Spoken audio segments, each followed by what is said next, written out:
I don't get it, Sly. The Clockwerk part should be here. This is all wrong. We need to pull the plug on this operation right now. Freeze, Cooper. Inspector Fox. As beautiful and unpredictable as ever. Whereas you crooks are so predictable. You always return to the scene of the crime. Crime? I haven't stolen anything. Yet. Really? Then who broke in last night and made off with all the Clockwerk parts? You've got the motive. Someone already stole the parts? Don't play dumb with me. It might not have been him, Carmelita. The method of entry and guard casualties all point to this being a Klaww Gang job. A Klaww Gang?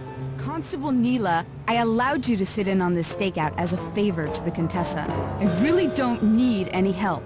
Oh, I think you might. Look at the facts. Facts? Sly Cooper is right here. I caught him red-handed. I'm just saying that there are other criminals in the world other than... Sly Cooper! After him! Freeze! Oh, jeez! Wait up, Sly! Take a leg, Murray. It's time to go. Still! This wasn't part of the plan. Yeah, well, this is where things get fun. I can't run forever!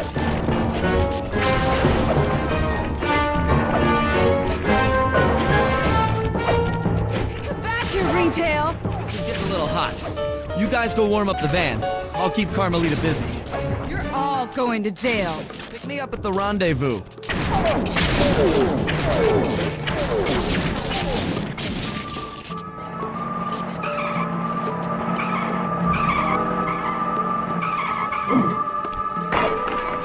Stop, thief!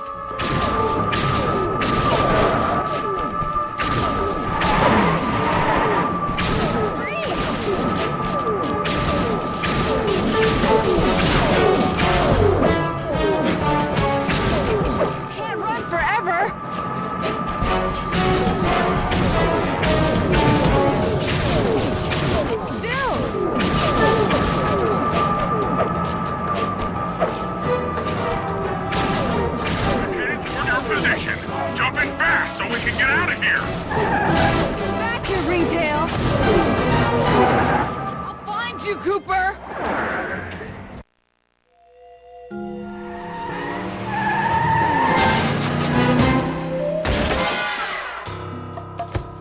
Carmelita's just as angry as ever. She's really quite lovely when she's angry. That Constable Neela, was a reference to the Klaww Gang just a slip of the tongue, or an intentional clue? Either way, it's her only lead on the missing Clockwerk parts. Clockwerk. He was consumed with jealousy for the Cooper clan's thieving reputation. Is it inappropriate to refer to him as a monster? No, not at all. What kind of person stays alive for hundreds of years with the express intention of wiping out a rival's family line? Imagine the hatred fueling that first decision to replace his mortal body with soulless machinery. Ultimately, it did the trick. Clockwerk lived on. He caught up with my parents, and I wound up in an orphanage. It's there that I met my pals, Bentley, the brains of our outfit, and Murray, the brawn. They turned out to be all the family I needed. 2 years ago, I thought I'd finished it. How naive to think I could so easily put an end to that kind of hatred. And now he's back. In pieces, sure, but the threat is real. Does the Klaww Gang even realize what they've stolen? I don't know what's in my future, but I won't let it be a repeat of my past.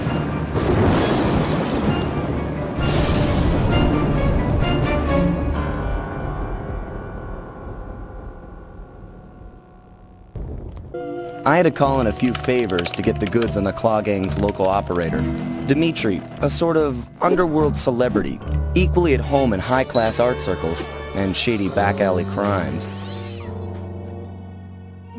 He was once a passionate young art student who worked hard to develop his own visionary style.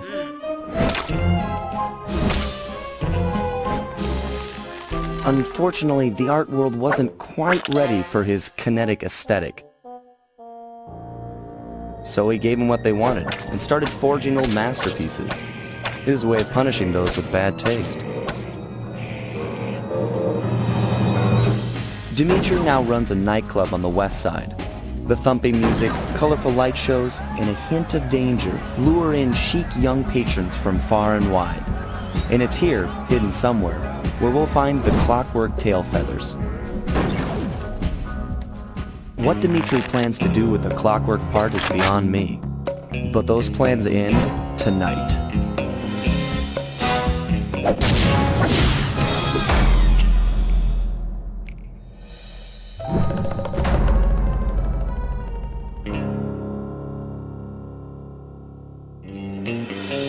Another Clockwerk part had surfaced in India, so the boys and I loaded up the van and zeroed in on our next target, a mysterious spice lord known as Rajan.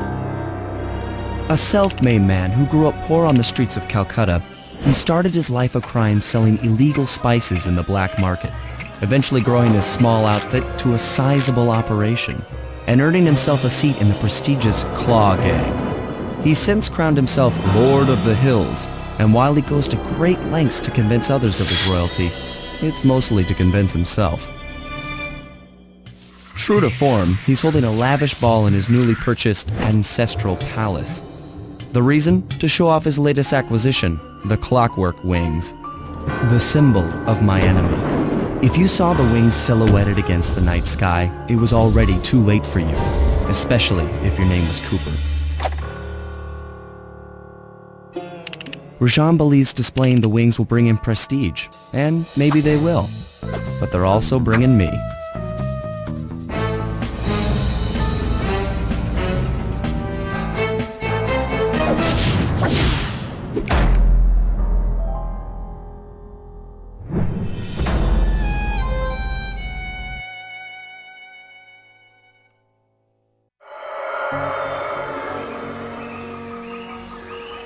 It took a sleepless week of data crunching, but I eventually tracked down the location of my friends, locked away in the mysterious towers of Prague. At the moment, they're the unwilling guests of Interpol's most renowned prison warden, the Contessa. While still a criminal psychology student, she entered into a whirlwind romance and married a wealthy aristocrat. Sadly, the union was short-lived, as the general suspiciously died a few weeks after the ceremony. The widowed Contessa put her education and newly acquired estate to work by opening a criminal rehabilitation center. Her pioneering use of hypnotherapy has produced some good results, and subsequently earned her a prominent position within Interpol. My friends are locked up somewhere in the clinic and are slated for the Contessa's Good Samaritan brainwashing. If I don't bust them out soon, they'll be working a 9-to-5 job selling shoes, and I'll be out two best friends.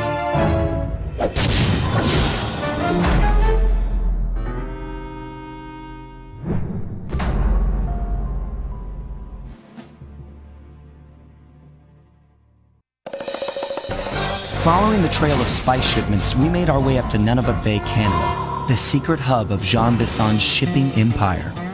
As a young man, he trekked across Canada to strike it rich during the gold rush of 1852. An avid prospector, he took some chances and ended up buried alive in an avalanche.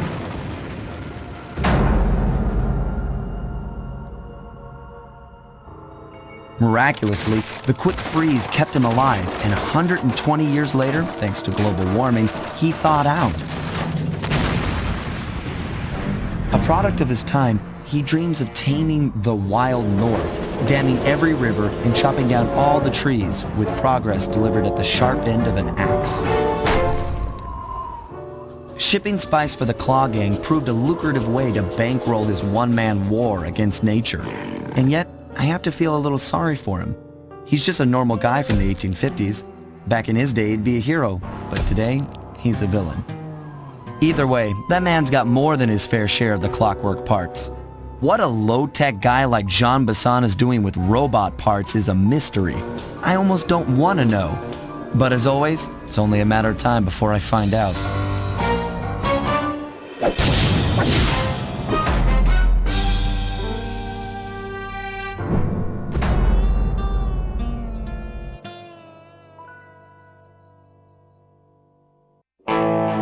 There we were, heading east across the Atlantic Ocean, stowaways on a giant airborne fortress. Though time was short, we made sure to study up on our unknowing host, Arpeggio. While attending a prestigious boarding school, the young Arpeggio excelled in all subjects, but he never managed to keep up with the other boys physically. Sadly, his wings, due to their small size, were useless for flight. Furious at his feeble body, he focused his powerful mind to search for a cure in the works of the Italian Renaissance masters.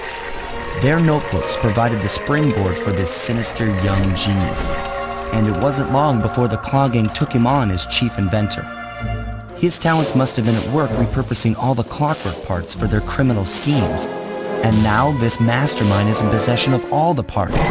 It's only a matter of time before he puts them back together, and when that happens, well, I'm not gonna let that happen.